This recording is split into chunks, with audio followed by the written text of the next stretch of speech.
Sot është 2 prilli, dita botërore e autizmit, një moment për të reflektuar dhe për të rritur ndërgjegjësimin mbi autizmin dhe gjendjen që prek miliona fëmijë dhe të rritur në mbar botën. Autizmi nuk është një sëmundje, është një mënyrë unike të menduarit dhe të perceptuarit të botës. Megjithatë, për shumë persona në spektrin e autizmit, komunikimi mund të jetë një sfidë e madhe. Mungesa e të folurit nuk do të thotë mungesë e ndjenjave apo inteligjencës. Çdo fëmijë është i rritur me autizëm ka një mënyrë më të veçantë për të shprehur veten. Së bashku me mua sot në studio kam defektologën zonjën Shpresa Rashiti. Mirë se erdhët. Mirë se ju gjeta. Faleminderit shumë që gjetët kohë sot këtë ditë ndërkombëtare ta kremtoni të themi kështu bashkë me ne, që të flasim mbi vetë disimin e qytetarëve dhe të flasim mbi këtë çështje që tashmë ka prekur të themi sadopak çdo familje ndoshta. Zonja Shpresa, unë dua të filloj pikërisht me ditën botërore të autizmit, që sa janë të vetëdijsuar qytetarët, sa mendoni që është mjaftueshëm që bisedohet në këtë çështje? Me qenë se tani më autizmi ka marrë hov shumë të madhe, është përhapur në masa shumë të shpejta dhe një numër i madh i fëmijëve tani më janë të prekur me spektrin e autizmit, po flasim në botë, po edhe në vendin tonë. Ndërgjegjësimi ka filluar të rritet, prindërit kanë filluar të ndërgjegjësohen më tepër, shkaku se autizmi ka marrë një hov shumë të madh tani në këto vitet e fundit që po jetojmë dhe në kohën që ne po jetojmë.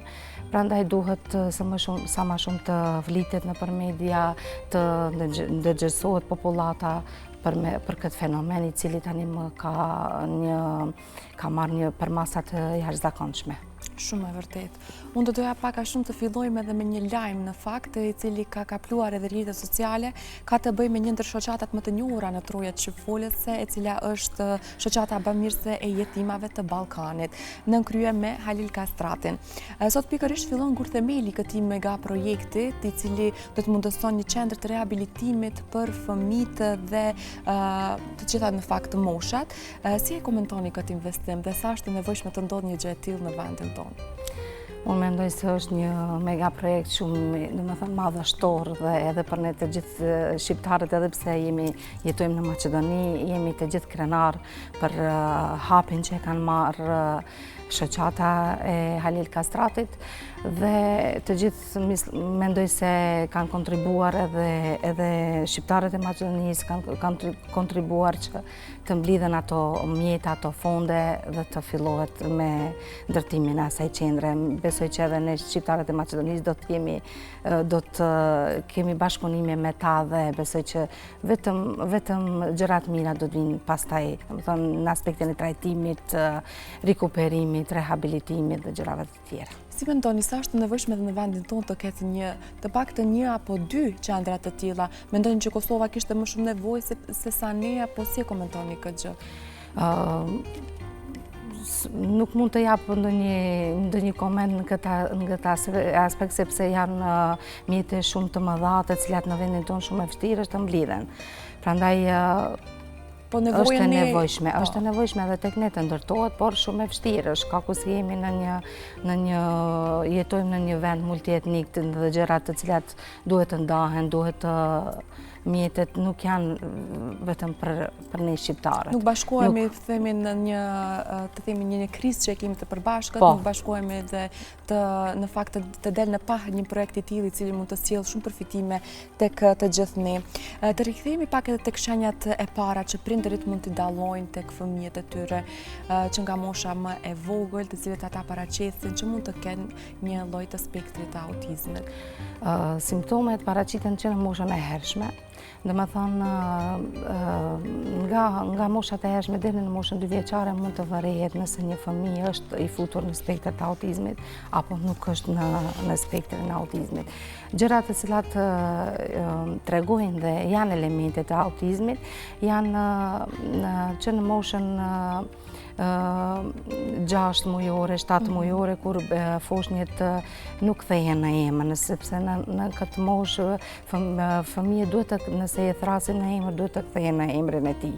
Pastaj në moshën 1 vjeçare fillon fjala e parë dhe këtu shpeshherë mungon. Pastaj në moshën 2 vjeçare duhet të lidhim dhe të krijojmë një fjali, dhe edhe këtu kemi ngecje, dhe prandaj edhe prindërit shpeshherë alarmohen dhe vinë në qendrën tonë apo orientohen tek pediatri i fëmijët, shkaku se mungon fjala, mungon tingujt, mungon kontakti me sy, të cilin shumë shpesh e kemi përmendur, ajo është përcjellja e fëmijët me sy apo vështrimi. Tek këta fëmijë, tek këta mungon vështrimi në sy, të cilin çdo fëmijë e ka dhe ata shpesh e shiqojnë në gojë, e përcjellin gojën, por nuk i përcjellin sytë. Edhe goja përcjell një fjalë, por sytë përcjellin emocionin, përcjellin energjinë, prandaj tek këta fëmijë mungon vështrimi me sy. Dhe e para është vështrimi të cilin ata i ikin shpeshherë dhe nuk koncentrohen në sy, por koncentrohen më shumë tek goja. E dyta pastaj është mungesa e thërret në emër, nuk përgjigjet. Ka ndërveprim social shumë të dobët me fëmijët e tjerë. Nuk don të luajë me fëmijët e tjerë, nuk don të ndërveproj, don të luan vetë. Pastaj mund të kemi edhe stereotipi të ndryshme me duar, me zë, lëvizje të përsëritura, të cilat shpeshherë ata i kanë. Pastaj kemi rutinat e tyre nuk duan të ndryshojnë, rutinën e ushqimit, rutinën e veshmbathjes, disiplinën të tyre. Dhe prandaj duhet shpeshherë të konsultohen prindërit e cilët i shohin këto elemente tek fëmijët e tyre, duhet të konsultohen me një ekspert të kësaj fushë, shkaku se autizmi ka marrë një hovë shumë të madh dhe fëmijët tani kanë marrë një zhvillimi i fëmijëve ka marrë një kahje tjetër. Prandaj duhet prindërit të ndjekin zhvillimin e fëmijëve të tyre dhe të drejtohen tek specialistët e duhur. Fëmijët shpeshherë edhe kanë mungesë loje. Nuk din të luajnë me lodra, nuk din të luajnë në mënyrë të duhur, sepse loja tek fëmijët është zhvillim psikofizik. Loja për fëmijët është puna e fëmijët është lojë. Dhe prandaj këta fëmijë shpeshherë nuk din të luajnë me lodra, nuk din të i radhisin gjërat, i radhisin lodrat, nuk luajnë me lodra në mënyrë të normale si të gjithë fëmijët. Por është edhe ndikojnë edhe shumë faktorë tek këta fëmijë. Për shembull, nëse një prind që nga mosha më e re dallon fëmijën e tyre që ka ndonjë të themi një shenjë të themi nga spektri i autizmit, cilat janë disa nga ushtrimet e para që mund t'i teston tek fëmijët, që për shembull ndoshta ende nuk e ka dërguar në një logoped defektolog të ndryshëm, mirë po diçka që mund të dallon vetë prindëri. Pra ishin këto shenjat në fakt. Po, në fakt të shenjat e cilat i përmenda janë nuk thehet në emër, nuk ndërvepron me fëmijët e tjerë, nuk vështron në sy, vetmohet, nuk don të ndërveproj me moshatarët e tij, me njerëzit e tjerë. Shpeshherë këta fëmijë dhe fiksohen në pajisje elektronike. Dhe pastaj edhe prindja ka shumë të vështirë nëse abuzohet edhe me pajisje, dhe tani edhe më shumë fëmija do të zhytet dhe do ta nga një autizëm virtual mund të ujitim një autizëm të vërtet. Prandaj duhet të kemi shumë parasysh moshën deri moshën 5 vjeçare, shkaku se truri i fëmijëve zhvillohet, rritet, maturohet deri në moshën 5 vjeçare, afër 80%. Dhe pastaj 20% që është deri në moshën 28 vjeçare, që është një numër shumë i vogël. Prandaj është një moshë shumë delikate, deri në moshën 5 vjeçare janë ato rrënjët e bimës, ashtu si forcohen edhe tek fëmiu, domethënë është një periudhë mjaft delikate, mjaft e rëndësishme, shkaku se atëherë vendosen gur themelet e fëmijët, zhvillimi psikofizik, zhvillimi gjuhësor, zhvillimi të gjitha fushave në tërësi. Prandaj duhet shumë të kemi kujdes në zhvillimin e fëmijëve dhe përdorimin e pajisjeve që mos të ndikojnë në abuzimin e fëmijëve me pajisje dhe të mos të zhvillojmë një autizëm. Ne gjithmonë ndoshta edhe prindërit dhe gjejnë pak komfort të themi tek pajisjet elektronike, pasi që edhe ata kanë një jetë dinamike, mirë po le të themi që kjo mosha le të jetë monitorimi më i madh tek fëmijët, i cili ndonjëherë edhe mungon fal edhe obligimeve të shumta, mirë po ja që mund të parashikojmë disa gjëra tek fëmijët, të cilat me shenja të ndryshme ata mund të na tregojnë. Cilat janë testet apo ushtrimet më të sakta për të vlerësuar vështirësitë e komunikimit tek fëmijët me autizëm? Ekzistojnë shumë teste, gjëra me të cilat ne mund të identifikojmë një fëmijë nëse është në spektër apo nuk është. Gjëra të cilat shpeshherë prindërit edhe e kanë atë brengën nëse fëmiu ka autizëm, dhe ne duhet të bëjmë dhe profesionisti duhet të bëjë diferencime nëse është vonesë gjuhësore apo është spektri autizmit. Tek vonesa gjuhësore shpeshherë fëmijët nuk flasin, shpeshherë nxjerrin disa tinguj në një fjalë, por fjalët mungojnë edhe fjalia gjithashtu mungon. Por këta fëmijë kuptojnë. Nëse i japim ndonjë instruksion, ndonjë urdhër, ata i kuptojnë urdhrat e thjeshta, por edhe të ndërlikuara shpeshherë, dhe kjo e bën diferencimin. Nëse një fëmijë kupton dhe i zbaton urdhrat të cilat i ka dëgjuar, atëherë ajo është vetëm vonesë gjuhësore. Ndërsa nëse fëmiu është i zhytur edhe në pajisje teknologjike, është tepër i fokusuar në pajisje, nuk zbaton urdhrat të cilat i jep prindi, shmang çdo komunikim me prindin, shmang çdo kontakt me sy, domethënë është i futur në botën e tij, dhe kjo na tregon se fëmiu me të vërtetë është në spektër të autizmit. Dhe shpeshherë fëmijët në spektër nuk mund të dalin nga spektri, por diferencimin e bën a është autizëm virtual apo është autizëm i vërtetë, dhe këtu është gjithashtu një proces i vështirë derisa të bëjmë diferencimin edhe ne si profesionist. A kemi të bëjmë një autizëm virtual i cili ka ardhur nga abuzimi me pajisje teknologjike, apo është një autizëm i vërtet. Dhe pastaj me rritjen e fëmijut dhe me trajtimin e hershëm, ne mund të bëjmë diferencimin e autizmit virtual dhe autizmit të vërtet nëse fëmiu është vetëm në spektër të autizmit.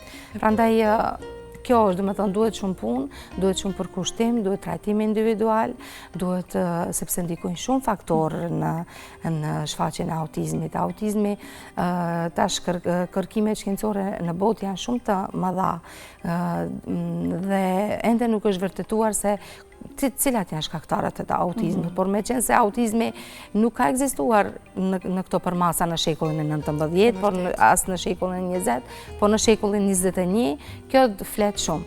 Çka na tregon se në këtë kohë që po jetojmë edhe gjërat janë vështirësuar, ushqimi, domethënë është më i dëmshëm. Ushqimi, domethënë, ndikon shumë negativisht tek fëmijët, ndikon ajri, ndikojnë gjëra toksike, ndikojnë aditivet ushqimor, ndikon gjithçka tek fëmijët. Por jo vetëm tek fëmijët, por edhe tek gratë të zana, të cilë domethënë tek nënat, sepse autizmi fillon që nga faza intrauterine. Aty desha të bëj pyetje, një ndër pyetjet shumë të shpeshta që e hasim në shoqërinë tonë, lind fëmiu apo pastaj paraqitet, si ndodh kjo? Edhe shkencëtarët nuk e kanë marrë një vendim të përbashkët, edhe ata janë në dilemë. Domethënë disa hulumtues tregojnë se autizmi shfaqet pas moshës 2 vjeçare dhe nga jeta dhe nga ushqimi, nga gjërat e tjera, ndërsa disa shkencëtarë tregojnë se autizmi shfaqet që nga është gjenetike dhe është nga faza intrauterine. Por domethënë kërkimet në botë bëhen, por ende nuk është marrë ndonjë mendim i sakt, sepse janë të ndara në grupe dhe nuk është një vendim apo një e vërtetuar shkencëtarisht se autizmi është gjenetik, edhe pse hulumtimet dhe kërkimet janë të shumta. Por faktorët e cilë ndikojnë ne i dimë, dhe shpeshherë është edhe abuzimi me ushqim jo të shëndetshëm, që nga faza intrauterine, infeksionet e nënës të cilat mund t'i ketë, shpesher disa kërkime thonë se edhe lindjet cezariane dhe gjithë shka ndikon të gratë 7 zëna. Prandaj edhe shumë duhet kemi kujdes fazën e intrauterine dhe pastaj edhe fazën e lindjes. Domethënë edhe ajo është një proces shumë i shkurt, por edhe procesi i lindjes ka shumë rëndësi në rritjen dhe zhvillimin e mbështetshëm tek fëmijët, sepse shpesh ndodhin edhe përkeçime të situatës të gjendjes në këtë periudhën e lindjes dhe prandaj edhe kemi shumë probleme të ndryshme tek fëmijët. Por edhe ndikon edhe tek fëmijët pastaj pas lindjes, mënyra se si ushqehen ata, domethënë sepse tani përdoren shumë ushqime të shpejta, shumë ushqime të gatshme, sheqernat ndikojnë shumë negativisht, ëmbëlsirat, pijet e gazuara, domethënë çdo ëmbëlsi, çdo sheqer ndikon negativisht në zhvillimin e fëmijëve. Ndikon edhe domethënë ushqimet e shpejta, aditivet, të cilat shumë janë, domethënë ushqimet nga marketi janë shumë të dëmshme. Prandaj unë shpesh herë i këshilloj nënat e reja që të kujdesen më shumë tek pjesa ushqimit, shkaku se ajo është domethënë primare dhe vendimtare në pastaj në rritjen dhe zhvillimin psikofizik të fëmijëve. Kemi dëgjuar edhe shumë raste kur edhe nëna ka qenë i shëndetshme, të themi edhe prindi ka qenë i shëndetshëm, dhe fëmia është ushqyer shëndetshëm, po sigurisht është paraqitur edhe spektri i autizmit, prandaj ende siç thonë edhe shkencëtarët nuk është ende definuar se për çfarë arsye mund të paraqitet kjo vështirësi dhe ky spektër. Si ndikon përdorimi i muzikoterapisë? Kemi parë shumë nga ushtrimet e ndryshme, e cila ndikon shumë pozitivisht tek fëmijët. Mirpo si ndikon në aspektin profesional tuaj tek fëmijët? Dhe sa ka efekt kjo terapi?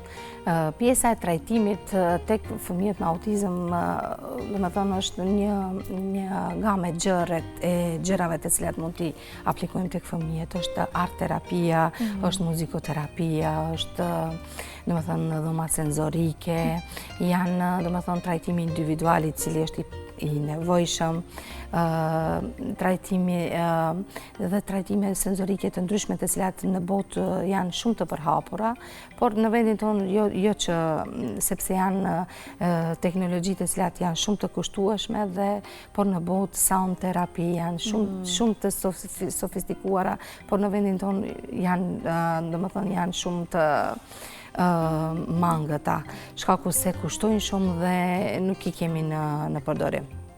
Prandaj ndikon gjithçka, domethënë ndikon pozitivisht ushqimi tek fëmijët, i shëndetshëm, ndikon domethënë duhet të punojmë edhe me sjelljen, duhet të punojmë edhe në aspektin gjuhësor, në aspektin e të kuptuarit, të rrisim koncentrimin, vëmendjen tek fëmijët dhe domethënë gjithçka nëse punojmë në mënyrë adekuate me fëmijët, mendoj se do të kemi sukses me ata fëmijë dhe në përmirësimin e cilësisë së jetës së tyre. Pra terapitë në fakt ato korekte mund të ndikojnë shumë pozitivisht dhe të themi mund të përmirësojnë jetën dhe funksionimin e tyre në ditët e përditshme për aktivitetet e tyre të përditshme. Unë dua të di po ashtu edhe për cilat janë ndryshimet që duhen të ndodhin në qasjet e edukatorëve për mbështetjen e fëmijëve me autizëm në shkolla. Pra duhet të ketë mbështetje çdo fëmijë, si mendoni ju, në çdo shkollë, të ketë domethënë edhe paka shumë ndryshime nga siç tham kanë evoluar paka shumë terapitë në botë, mirë po ne ndoshta kemi mbitur edhe pak mangës. Në vendin tonë kemi gjithë përfshirje apo inkluzioni, i cili tani është në procesin edukativ dhe arsimor dhe çdo fëmijë me nevoja të veçanta ka asistentin arsimor me të cilin i cili është angazhuar me atë fëmijën në shkollë, kështu që besoj që asistenti arsimor do të ndihmoj fëmijët në aspektin, domethënë, të angazhimit në shkollë, të uljes në karrige, të koncentrimit, të detyrave të cilat i kryejnë në procesin arsimor. Kështu që besoj që është jemi një hap para me domethënë inkluzionin dhe me gjithë përfshirjen e fëmijëve, e cila duhet patjetër të jetë në këtë mënyrë, vetëm se shkaku se në vendin tonë mungojnë shumë kushte, mendojnë shumë, është një proces shumë i mangë, do më thonë, sepse këta fëmijë ka nevojë edhe për trajtim, ka nevojë për dhoma senzorike, ka nevojë për një ekip të gjerë të njerëzve të cilët duhet të punojnë, të angazhohen dhe të miren me këta fëmijë. Prandaj është shumë e vështirë, shkaku se mungojnë kushtet në vendin tonë. Shpresojmë që të themi vitet në vijim të kemi ndryshime të mëdha të cilat do të sjellin edhe mundësi për të mbështetur këta fëmijë, të cilët kanë shumë nevojë për zhvillimin e tyre dhe për të qenë të zotit të vetes, sepse siç e thash edhe në fillim, nuk është sëmundje, mirëpo është thjesht një të menduarit të ndryshe dhe gjithmonë diversiteti e bën gjëjen më të bukur ndonjëherë.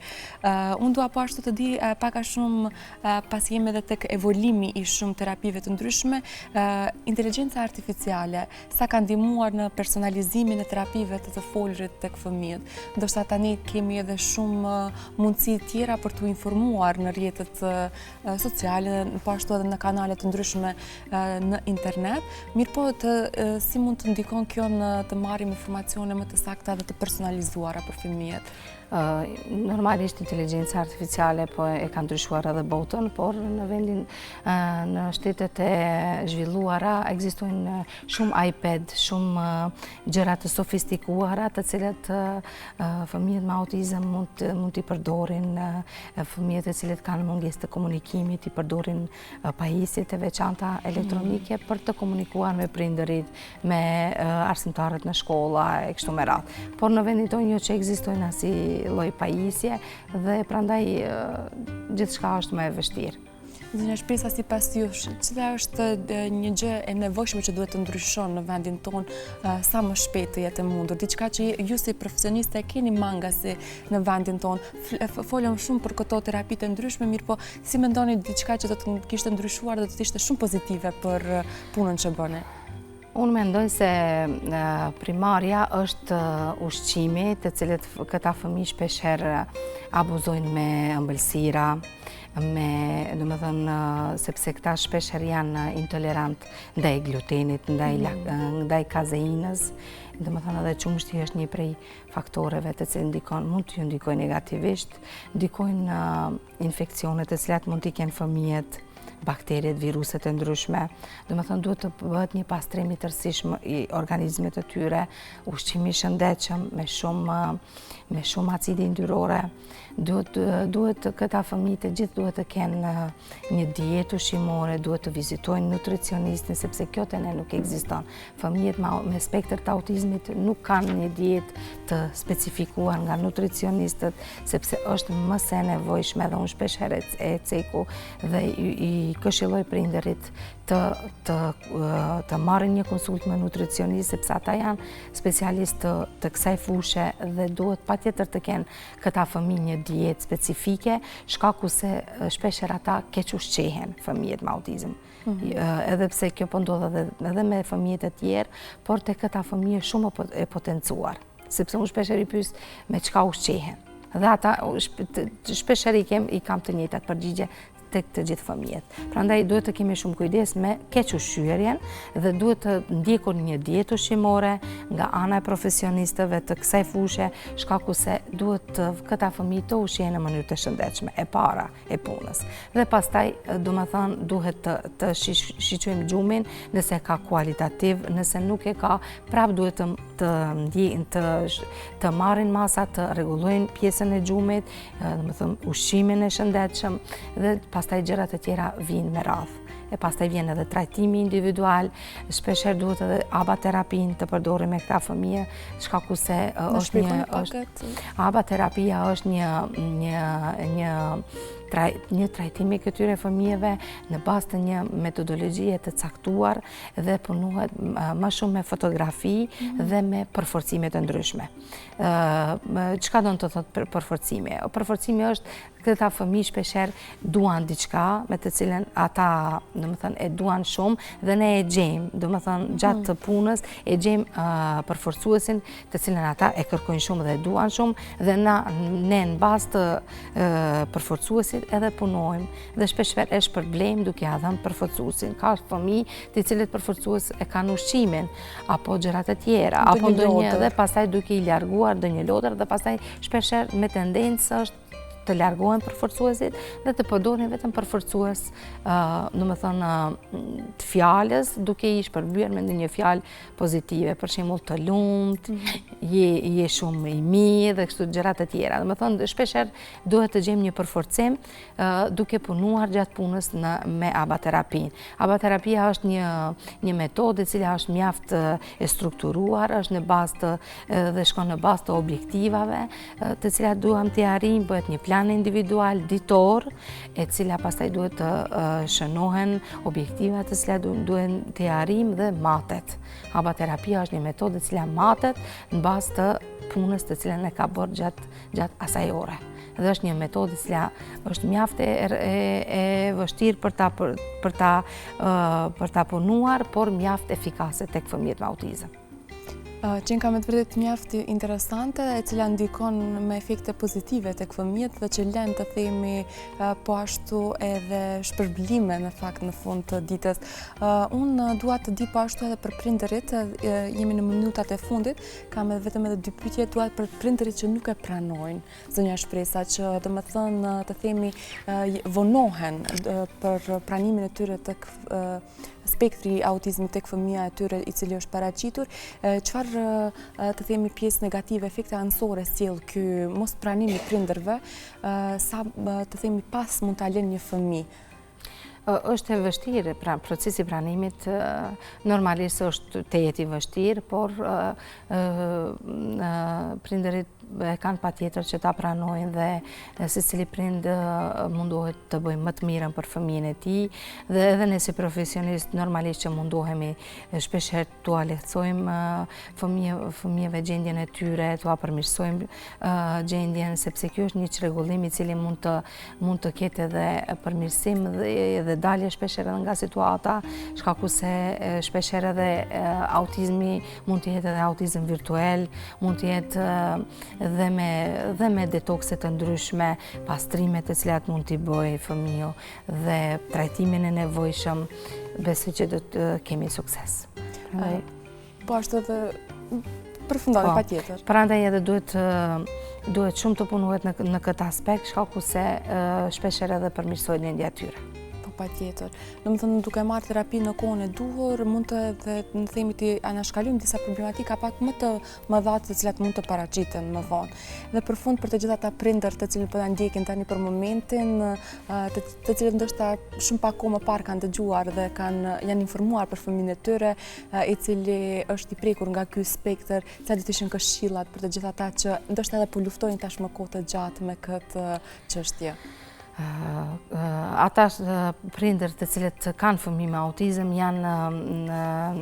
janë heronj të vërtet, shkaku se po kalojnë një periudhë shumë të vështirë, shkaku se nuk kanë mbështetje as pak nga askush, shkaku se shpeshherë nuk kanë ditur njohuri për gjërat që po ndodhin me fëmijët e tyre, shpeshherë nuk dinë edhe si t'ja dalin, si të sillen, shpeshherë fëmijët nuk mund të flejnë natën, shpeshherë çdo gjë e kanë të çrregulluar. Prandaj e kanë shumë të vështirë. Ne si profesionist mundohemi t'i ndihmojmë ata, t'i udhëzojmë, t'i këshillojmë dhe domethënë kjo është e vështirë, është shumë. Duhet të jenë sa më të fortë, është të themi edhe një luftë të cilën ata ballafaqohen dhe jetojnë së bashku me fëmijën. Ndoshta nuk preket vetëm fëmijë, por preket e gjithë familja. Normalisht, mirë po me vështirësi dhe me punimet e terapive të ndryshme të cilat bëni ju, në fund të ditës kanë sukses dhe rezultojnë duke u bërë fëmijë të zot të vetës për t'i kryer të gjitha detyrat që i presin. Unë ju falenderoj shumë që gjetët kohë sot pikërisht për 2 prill, ditën botërore të autizmit, jeni bashkë me ne, na informoni, të informoni po ashtu edhe shoqërinë për të gjitha informacionet informacionet që duhet marrë mbi këtë çështje dhe asnjëherë mos të ndalojmë së foluri për këtë temë, duhet sa më shumë të flasim, të investojmë në projekte siç po investohet edhe në vendet fqinje, të investohet edhe në vendin tonë, që të kemi një ambient të mirë për ju si punojës, mirë po të ketë edhe normalisht çdo fëmijë me të themi këto spektre të ndryshme, nuk dua t'i quaj as çrregullime dhe as mundje as pak, mirë po që të kenë një mbështetje, të kenë domethënë të gjitha kushtet e nevojshme për të dalë në dritë dhe për të bërë me të vërtetë zot e vetës. Ju faleminderit shumë. Ju faleminderit edhe juve. Ishte kënaqësi.